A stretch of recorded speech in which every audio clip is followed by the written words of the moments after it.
Gledajte najnoviji video na mom kanalu. Ako želite da mi pružite podršku, lajkujte ga, a moj kanal pratite. Klik na prati je besplatan. Evo kako da naterate vaš klematis da cveta više nego ikad i da ponovo procveta ovog leta. Teško je poreći neverovatnu lepotu klematisa kada je u punom cvetu.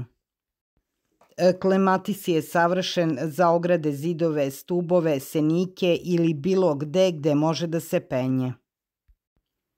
Ova prelepa penjačica može ispuniti prostor senzacionalnom bojom i slatkim cvetnim mirisom koji ima svoju jedinstvenost. Većina klematisa cveta u proleće i kada precveta ostanu samo listovi. Ti listovi nisu loši, daju hladovinu, međutim ne daju lepotu kao cvetovi. Kada klematis procveta, on podiže svoju lepotu na potpuno novi nivo. Međutim, u zavisnosti od toga gde živite i uz samo malo dodatne nege možete da naterate zeljasti klematis da procveta ne samo još jednom, već 2, 3 ili čak 4 puta u sezoni. Kada je klematis u pitanju, postoje 3 uslova koje je potrebno ispuniti da bi biljka proizvela dodatne cvetove. Sva 3 uslova su podjednako važna. Nažalost, ako samo jedan nedostaje, verovatno je da biljka neće ponovo procvetati. Jedan od tih uslova je redovno uklanjanje precvetalih cvetova. Kada cvetovi klematisa počinju da odumiru, oni nastavljaju da troše energiju iz biljke. Čim primetite da cvetovi počinju da blede, uklonite ih. Dobar par ručnih makaza ili baštenskih makaza brzo će obaviti posao. Osim uklanjanja cvetova, orezivanje ili sečenje nakon što vaš klematis procveta može pomoći da se brzo podmladi.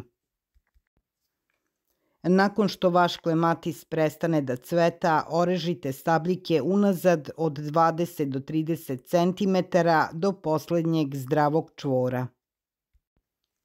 Ovo će podstaći novi rast i nove pupoljke, a vaš klematis će ponovo procvetati. Ovo se može uraditi svaki put kada vaš klematis završi sa cvetanjem tokom sezone da biste pokušali da naterate klematis na još jedno cvetanje. Kada orežete klematis, vi ga prihranite jer je biljci potrebna dodatna energija. Za prihranu klematisa nakon orezivanja koristite đubriva koja sadrže veći sadržaj kalijuma i fosfora od azota.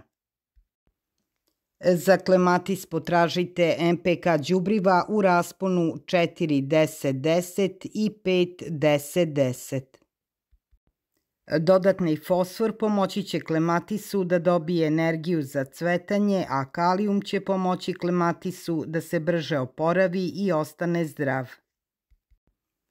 Ovim đubrivom uvek đubrite klematis kada ga orežete i uklonite precvetale cvetove. Voda je izuzetno važan faktor u cvetanju klematisa. Klematisima je potrebna vlaga u tlu kako bi im koren bio pravilno hidriran. Klematis u proleće dobija više vlage i od kiše, ali u leto kada dođu više temperature redovno mora da se zaliva. Bez vode vaš klematis neće cvetati. Ako budete sva 3 ova uslova ispunjavali klematisu, on će cvetati nekoliko puta tokom sezone.